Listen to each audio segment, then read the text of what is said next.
I would like to invite you to kindly take a journey with me. It is an imaginary journey.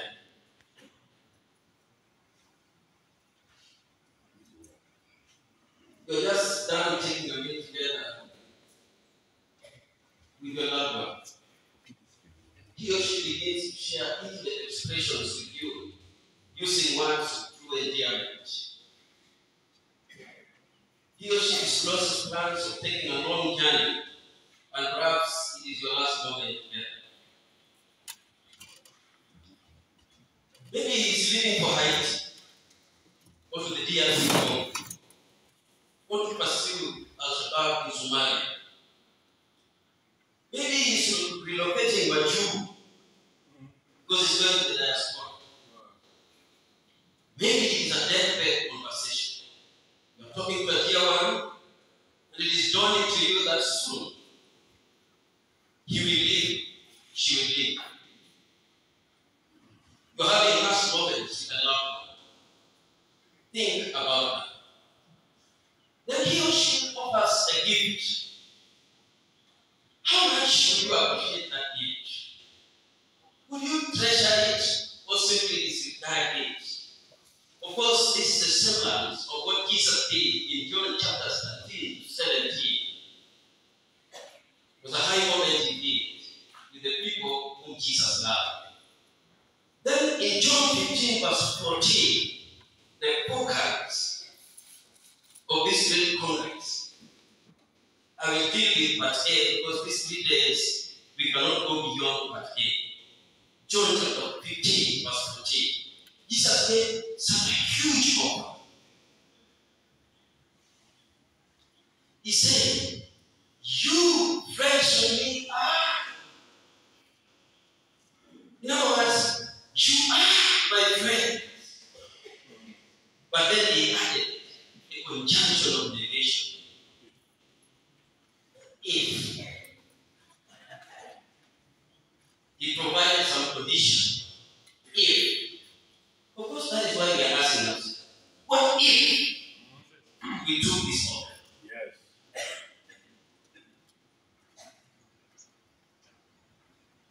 He said, "Nai Masani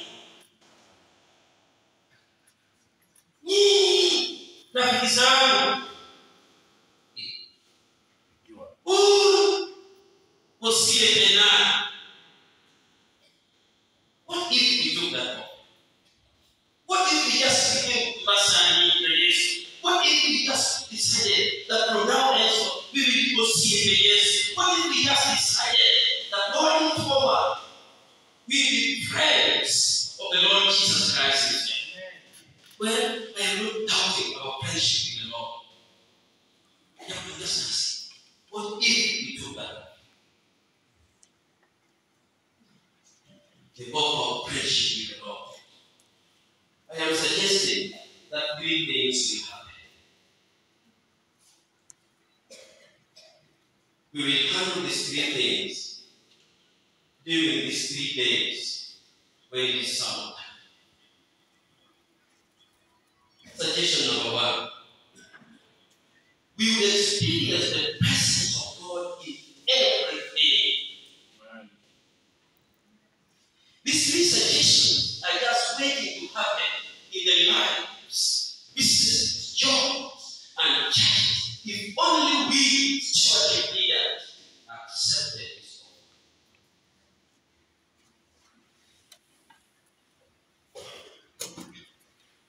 Number 2, we will set our affection on the house of God.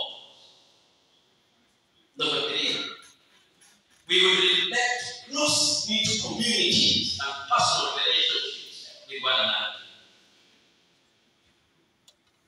What if we accepted this offer in John chapter 15, verse 14, verse 8? Let me have suggestion number 1 for this very opening song. We will experience the presence of God in our lives and endeavors I want to look at the case of Jesus and the four fishes.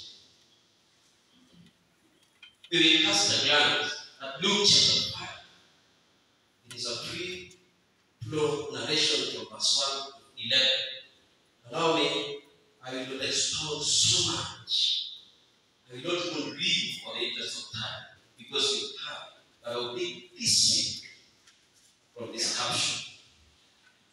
So that as stewards, we will begin to challenge ourselves as experience the presence of God in whatever we do, in our lives, in our businesses, in our jobs, in our engagement.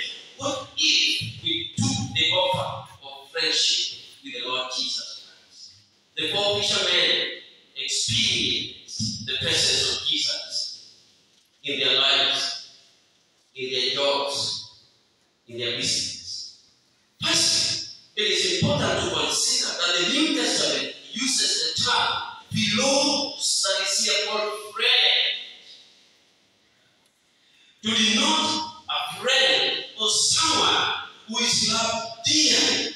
In other words, if we took that offer, we will be sure that Jesus Christ loves us so dearly.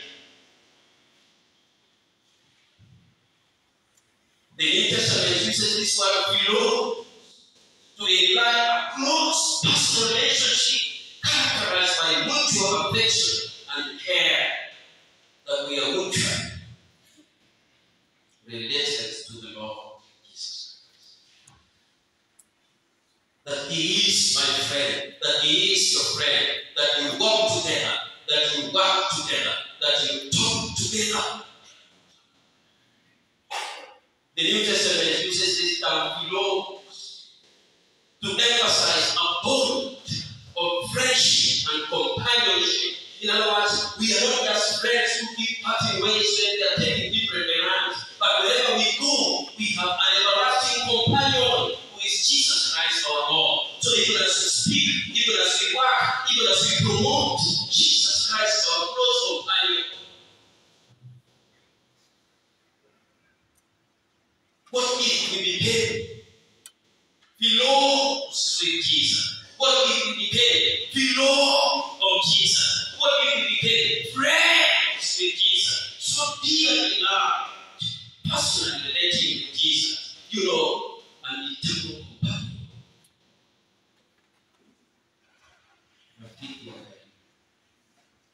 Rafiki wa dhati, usiri Mangita Gidee, basari ya ukweli.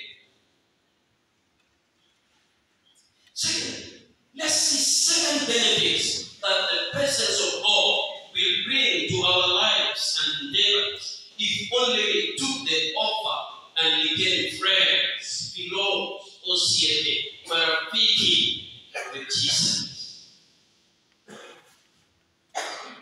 Stewardship leaders, truly our high calling is to be friends with Jesus.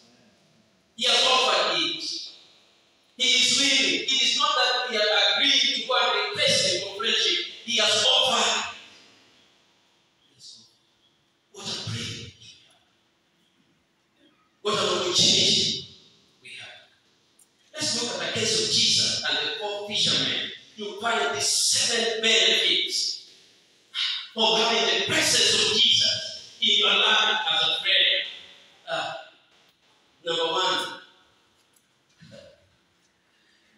Luke chapter 5, verses 1 to 11, the focus of this discourse presents 7 benefits that will tackle these 7 issues. Number 1, the presence of the Lord will tackle the issue of emptiness in life.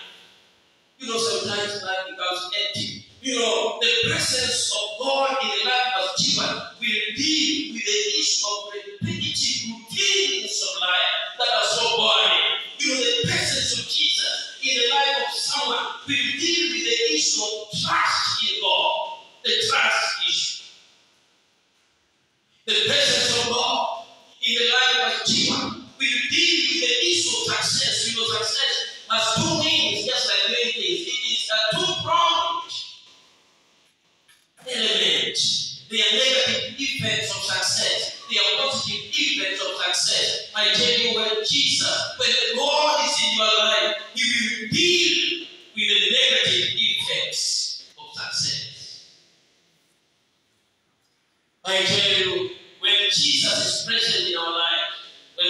is present with us every time. I'm not just talking about corporate presence. I'm not just talking about communal presence. I am not just talking about presence among us. As you know, the Bible says, Emmanuel, God with us. But I am talking about Jesus as a personal friend, present with you personally.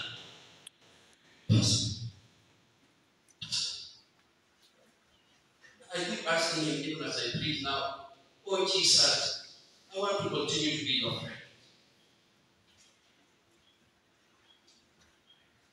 The presence of God in the life of children will deal with the situation, with the idea, of admission of human frailty. When Jesus is present in your life, he will deal with the situation of fleshing his heart, even when you know you cannot make it. The presence of God will yield us to accept that we are frail humans, we are weak humans, we are sinful humans, we cannot do this, we need God. So what we will know that we do not have language enough to promote stewardship. It is until Jesus is our friend, we will allow him to speak to him about stewardship. The presence of God in the life of children will deal, with the issue of our calling to discipleship. And finally, the presence of God in the life of children will deal with the worrying and wavering faithfulness issue. Sometimes we are down, sometimes we are up, sometimes we are wavering, wavering faithfulness among us and our members. We will say in the presence of Jesus that we are forever faithful to the Lord. Hallelujah. Amen. Let me take number 1. 7 issues that friendship with Jesus will bring to our life. And these are benefits. Number 1, dealing with the emptiness in life. No, let's get to this caption. Life of a steward, like of a fisherman, can be quite empty. Look at the experience of these 4 fishermen. They experienced emptiness. The Bible says, one day as Jesus was standing by the lake Gennesaret, Luke chapter 5 verse 1. But here, Jesus was standing by the lake Gennesaret. Begin to see the emptiness in the lives of these 4 fishermen. The people were crowding around him and listening to the word of God. That's what it might be. People crowding, people listening to the word of God. He saw at the water's edge 2 boats left there by the fishermen. Verse 2. But A and B. Please, I invite you to take a journey. Do not come back quickly. They were a journey. Let's get there by the lake Gennesaret. It is also called the Sea of Tiberias. Sometimes it is called the Sea of Galilee.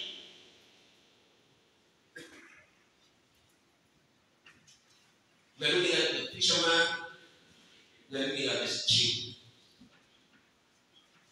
It is the presence of God that can fill the emptiness, barrenness, the void, the futility, and vanity of life that we are all faced with, even as we serve God. A lot of emptiness. Even as we read this, a lot of emptiness. It is an emptiness that cannot be filled by money. It is an emptiness that cannot be filled with material things of this world. It is an emptiness that cannot be filled, by tribal alliances. It is an emptiness that cannot be filled by politics.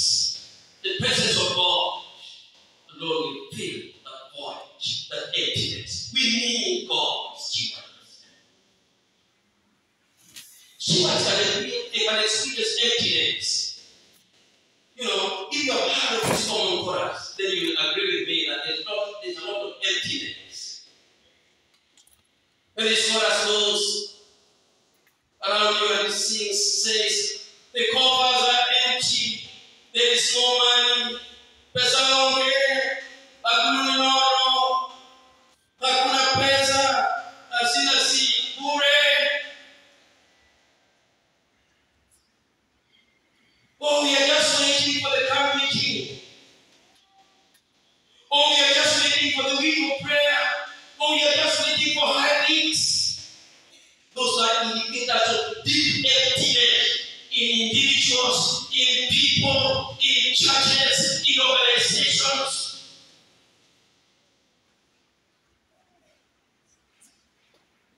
May I suggest that it is not really the coffers that are empty. They are the lives of people that are empty.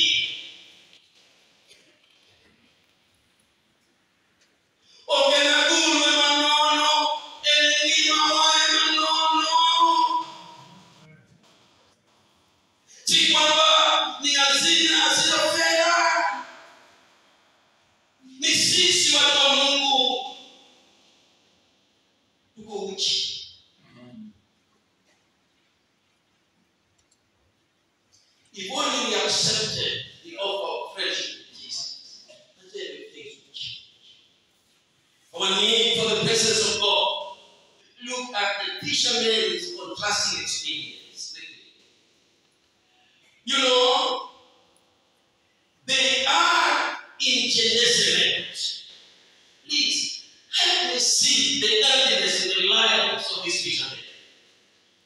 They are right there at a place called Gennesaret. Did you remember to consider the name Gennesaret? The name Gennesaret means a garden of riches. That's where they are. That's where the Lord is inviting them to be his friend. He's standing there. He is not in Jerusalem. He is there together with them.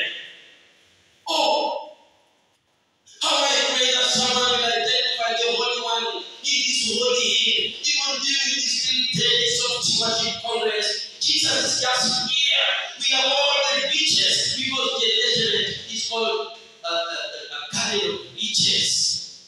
Yet, the fishermen are toiling without courage. Let's imagine. It is not that they are going to invite him from West Union. He's already there.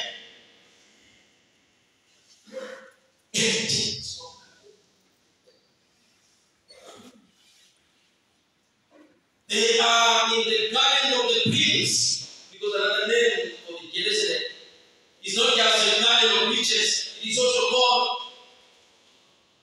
the garden of the prince. Yet they are washing their necks away. Steward, how do they expect to perform when the prince himself is home, and yet we take our necks and go and wash away from him? How do we expect to do this? Imagine, people are crowding around the prince, the source of all riches, yet they choose to concentrate on cheap, routine cause. Cheapness in some of our lives. Cheapness in some of our congregations. Cheapness. When we choose to entertain cheapness, when the Prince of Peace is around, and people are crowding around him, then there's a serious problem. Deep intense. I'm not sure how much. Some of our leaders needed in us to be here. By the time people come in crowd around the Prince of Peace and the source of riches, you will not leave this place empty, I can assure you. Imagine for the fishermen, they left their boat at the edge. They said, so the Savior looks around to find where he can address the swelling crowd. The Prince of Heaven chooses to use that left boat for an altar. How do you see the emptiness in the life of this fisherman? And the willingness of the Lord that we will be friends with him. He's coming so close. In fact, he is choosing to jump in one of the boats, and he chooses the one of Simon, one of the four fishermen, so that perhaps something will tickle in their mind that this stranger is taking my boat. There are so many vessels that are pushed to the edge. They are lying there in the periphery. They are vessels in the name of church members. They are vessels in the name of church leaders. They are vessels in the name of elders. They are vessels in the name of pastors. They are vessels in the name of material things God has given us in this life. But we are pushed them to the periphery. We need to know that the Lord is willing to use them even for an altar. So that day, the boat that was pushed to the edge, that belonged to Simon, became the platform for the sake and take the place of heaven. Rise up before the people. Remember, the boat belonged to Simon, one of the boys. It was vessels that are abandoned at the pavement are still used to God. You know, sometimes because of emptiness of life, you may be tempted to say, what am I? I cannot make it. Maybe it's because someone has reminded you that your eyes are too small to see. You are too tall to walk fast. Perhaps you are too deep to think. Even such vessels, God is willing to use them.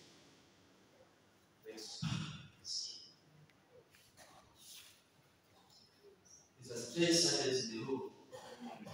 I am telling you that is the presence of holiness.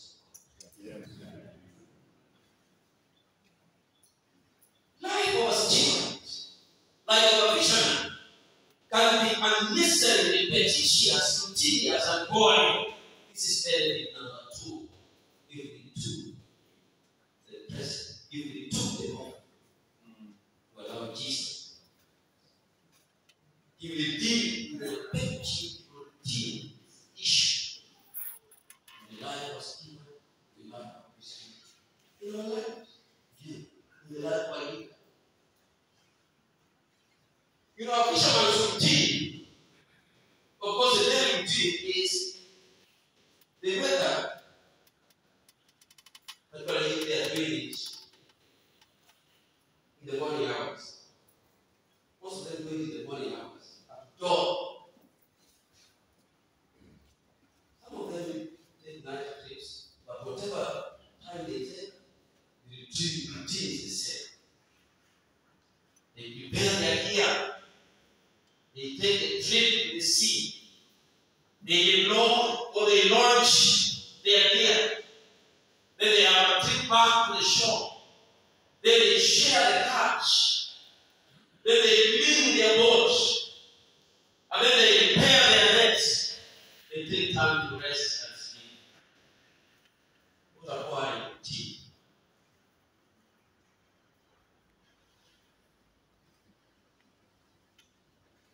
It is the presence of God that can turn boring routines into meaningful life. Look at the steward's promotions. January 1st, the baby served in a small script, reading it, sometimes just reading it for the sake of it, may have been.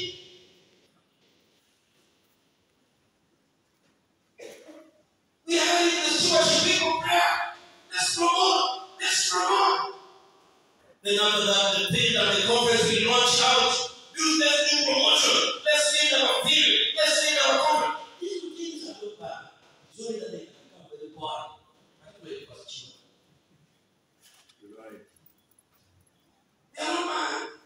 Don't stop them. Just be friend of the Lord Jesus Christ. His presence will make a difference in these things. We are always in the week of prayer. We are going to the week of prayer. The week of prayer.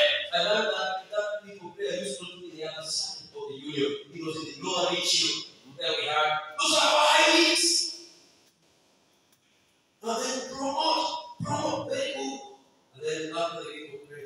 are facing a calm. We don't know how to pray. Routine. Just like a fish. But then there is a stewardship there that appears lonely towards the person. It's usually very lonely. You have realized that sometimes it is not meditated. It is just left to pastor. The yellow conference has said, routines. Routines. If only we accepted the offer of creation. Signs showing that we need the presence of God. Now listen, the Bible says that the fishermen were washing their nets. Luke chapter 5 and 2. Matthew 4:21 and Matthew 1 verse 19 says they were mending their nets. They were not just washing, but they would be mending their nets. You know, they were in a routine task signifying their pursuit failure. Sometimes we get to these routines, but we just know that things are not doing right. Things are not going well. Sometimes we promote that we are near crying, until we are near begging.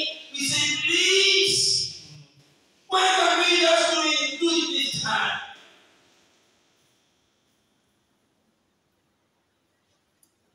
The poor fishermen were now giving up the work. They were tired of this boring routine. Because they are toiled all night, they are no fish. They were giving up for that day.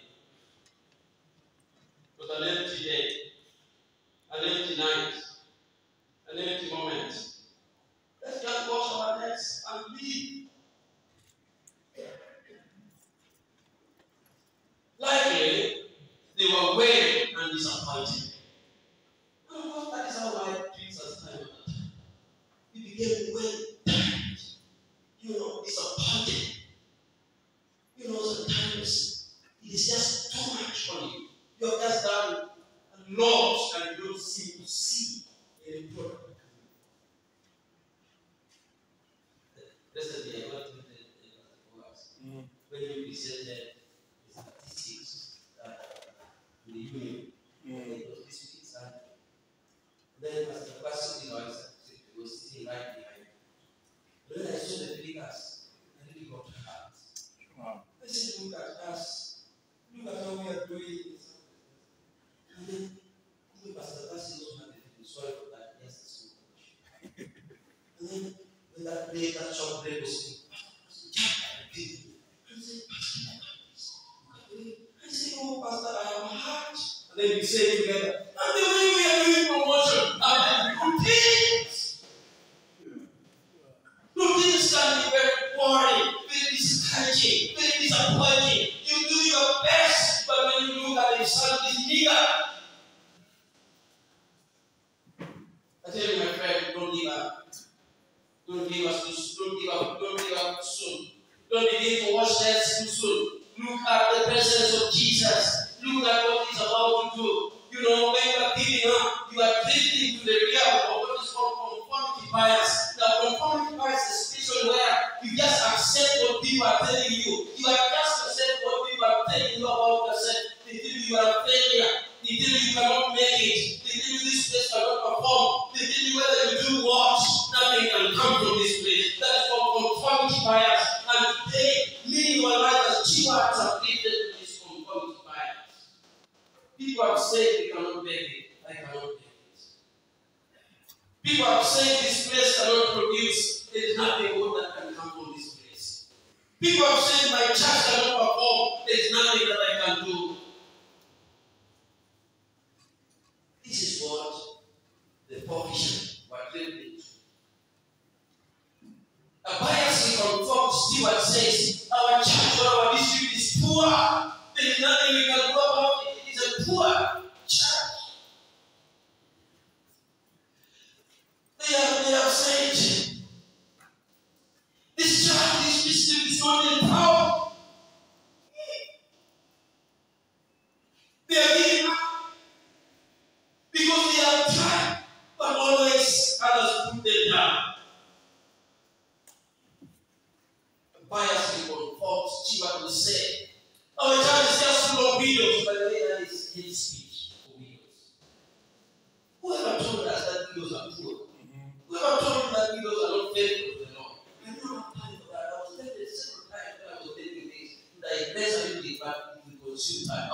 there. Go check for yourself the widows who work for God faithfully. Amen. Don't ever speak to widows like that. Don't demean widows as if they are nothing. Some have said, our district, our church is in a dry area.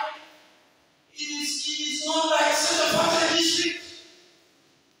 Okay. You need to consult that. Yes. I don't want to go far. When that little boy who was raising up decided to say that I am going to that fertile area, he asked me, please, look here. We are family. We are brothers. Let's not fight. Choose where you want to go. And he chose the battle path. He left that mountainous ground. But when he touched them, Abraham knew that God,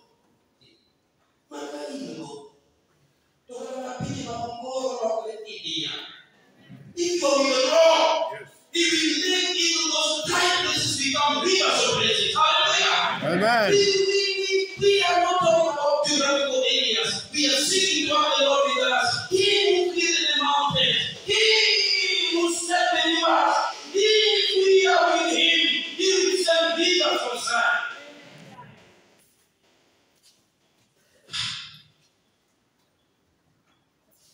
If only